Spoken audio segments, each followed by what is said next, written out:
नमस्कार दोस्तों, स्वागत है आप सभी का सुपर आईएएस पर। So after a long gap of almost 20 years, India का जो सबसे बड़ा स्लम एरिया है that is the Dharavi slum located in Mumbai, उसका जो रीडेवलपमेंट का प्लान है उसको लेकर अब एक मेजर डेवलपमेंट सामने आई है। अदानी ग्रुप के द्वारा उसके रीडेवलपमेंट प्लान का जो कॉन्ट्रैक्ट है उसको जीत लिया गया है। आप लोग यहाँ पे देख पाएंगे, इसकी यहाँ पे कवरेज हुई है इकोनॉमिक टाइम्स के द्वारा।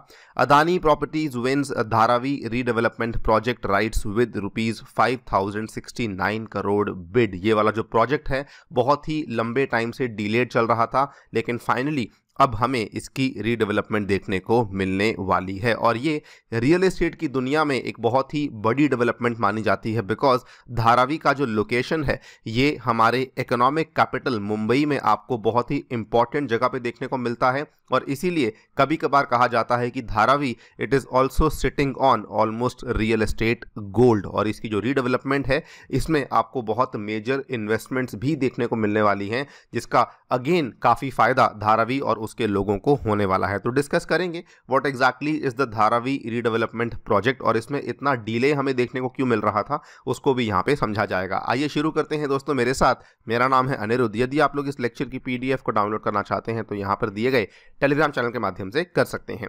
ऑल राइट, तो इस चीज़ को सबसे पहले कंफर्म किया गया था हमारे जो सीईओ हैं of the Dharavi redevelopment project, जिनका नाम है SVR श्रीनिवास, की अदानी ग्रुप के द्वारा कोट किया गया था लगभग 5069 करोड़ रुपीस। और दूसरा ग्रुप जिसने कि इस बिडिंग में हिस्सा लिया था that was the DLF group, जिन्होंने 2025 करोड़ का कोट यहाँ पे किया था। केवल यही दो मेजर ग्रुप्स थे जो कि फाइनल बिडिंग के लिए क्वालिफाई हुए थे। And obviously as you can see, क्योंकि अदानी का जो ग्रुप का यहाँ पे कोटेशन था वो काफ़ी ज़्यादा बड़ा था, तो ऑब्वियसली इनको ये वाला प्रोजेक्ट यहाँ पे एलोकेट कर दिया गया था। बाय द वे, गवर्नमेंट की जो स्टिपुलेटेड मिनिमम इन्वेस्टमेंट थी वो केवल 1600 करोड़ थी, यानी कि 1600 करोड़ के ऊपर अगर आपका कोटेशन है तो आप यहाँ पे एलिजिबल हो जाते हैं।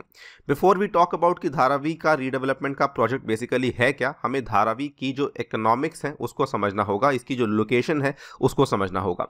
सो Dharavi as you can see over here, मैंने आपके सामने मुंबई का मैप शो किया है। ये जो यहाँ पे डॉटेड लाइन आप देख पा रहे होंगे ये बेसिकली पूरा का पूरा एरिया है, जो कि जिसको हम धारावी का पूरा एरिया बोल देते हैं। नाउ इसकी लोकेशन काफ़ी स्ट्रेटेजिक है because it is very close to one of the most important areas of Mumbai, जिसको कि हम लोग बांद्रा के नाम से जानते हैं। तो यहाँ पे आप देखेंगे ना, तो अगर आपने नाम सुना होगा of something called as BKC, that is the Bandra Kurla complex. ये एक ऐसा एरिया है इंडिया में जहाँ पर ज़मीन के दाम बहुत ज़्यादा आपको देखने को मिलते हैं, और ये BKC के बिल्कुल बाजू में लोकेटेड है। मतलब BKC के अलग अलग ब्लॉक्स हैं जो कि धारावी के सराउंडिंग में आपको देखने को मिल जाते हैं।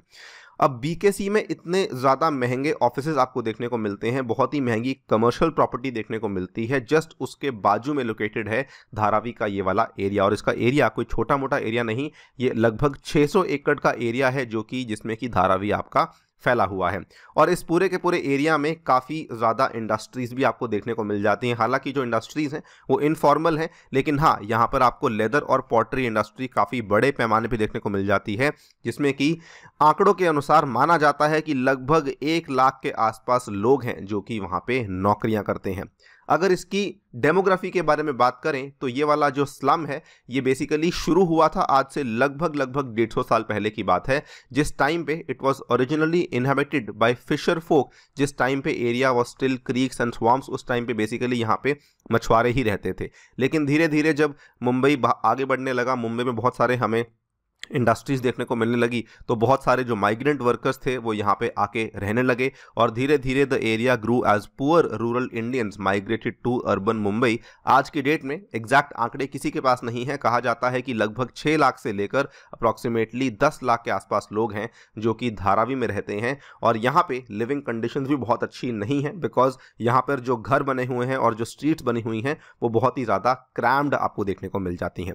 Because of all this, because इसका इकोनॉमिक सिग्निफिकेंस काफ़ी अच्छा है और बिकॉज इसका सोशल जो हालात हैं वो उतने अच्छे नहीं थे, इसी के चलते धारावी के रीडेवलपमेंट प्रोजेक्ट का यहाँ पे प्रपोजल सामने रखा गया था। स्टेट गवर्नमेंट का ये मानना था कि हमें जो है इस पूरे के पूरे एरिया का रूपांतरण करना है। We want to convert it into a cluster of high rises, जिसमें कि आपको अच्छे तरीके से अर्बन इंफ्रास्ट्रक्चर देखने को मिल जाएगा, जिसमें कि उन्होंने कहा था कि हम लोग 68,000 के आसपास लोगों को रीसेटल करेंगे और साथ ही में जो स्लम ड्वेलर्स हैं और जिनके यहाँ पे कमर्शियल एस्टैब्लिशमेंट्स हैं उनकी भी रीसेटलिंग को इंक्लूड किया जाएगा। स्टेट ने केवल इतना कहा था कि अगर आपका स्लम स्ट्रक्चर जनवरी 1 सन 2000 पहले से एग्जिस्टेंस में है तो उस केस में जो भी यहाँ पे नया घर बनेगा वो आपको कंप्लीटली फ्री ऑफ कॉस्ट दिया जाएगा। और अगर आपका जो स्लम स्ट्रक्चर है वो सन 2000 से लेकर 2011 के बीच में बनाया गया है तो उस केस में आपको इस चीज़ के लिए पैसा देना पड़ेगा। अब इसका रीडेवलपमेंट का जो प्रोजेक्ट था ना, ये असल में बहुत ही पहले शुरू हो चुका था। 1999 की बात है। उस टाइम पे जब बीजेपी सेना गवर्नमेंट थी उन्होंने पहली बार प्रस्ताव सामने रखा in order to redevelop Dharavi,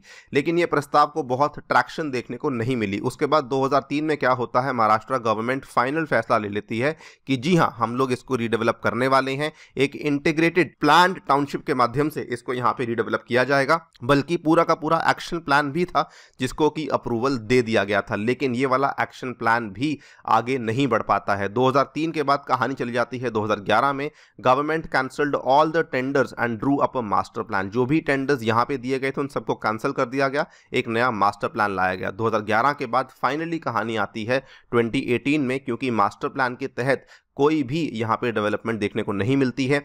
फिर 2018 में जब फिर से हमें बीजेपी सेना गवर्नमेंट देखने को मिली, उन्होंने एक स्पेशल पर्पस व्हीकल को बनाया for Dharavi and notified it for the redevelopment project. 2018 में लग रहा था कि वाकई में अब धारावी का रीडेवलपमेंट होने वाला है। उस टाइम पे दुबई बेस्ड एक इंफ्रास्ट्रक्चर फर्म थी जिसने कि इनफैक्ट इसका जो पूरा का पूरा कॉन्ट्रैक्ट था उसको जीत भी लिया था। इंटरेस्टिंगली उस टाइम पे अदानी ग्रुप जो है इस पर्टिकुलर बिड को हार गए थे, लेकिन उसके बाद फिर से कोई मुद्दा सामने आता है, बिकॉज यहां पर क्या हुआ कि फैसला लिया गया कि रेलवे लैंड को इंक्लूड किया जाएगा और इसी के चलते यहां पे जो दुबई बेस्ड फर्म थी उसको इस टेंडर को कैंसिल करना पड़ता है। उसके बाद आपको मालूम है महाराष्ट्र में पॉलिटिकल क्राइसिस सामने आ जाती है।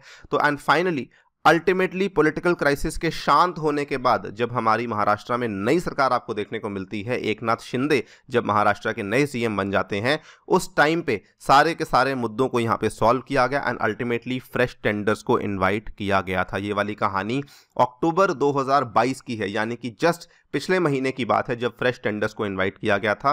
And now finally we have seen कि उन फ्रेश टेंडर्स में अदानी प्रॉपर्टीज बेसिकली यहाँ पे विनर बन के सामने आया है। They have one Dharavi redevelopment project rights worth rupees 5069 crore bid, यानी कि बहुत ही बड़ी बिड है। अब देखते हैं आगे डेवलपमेंट कैसी होती है, लेकिन हाँ, once if this is done this will obviously be a huge step for India, because ये इंडिया का एक बहुत ही मेजर स्लम एरिया माना जाता है। माइंड यू, ये दुनिया का सबसे बड़ा स्लम एरिया नहीं है, बिकॉज दुनिया में आपको बहुत बड़े बड़े स्लम एरियाज देखने को मिलते हैं।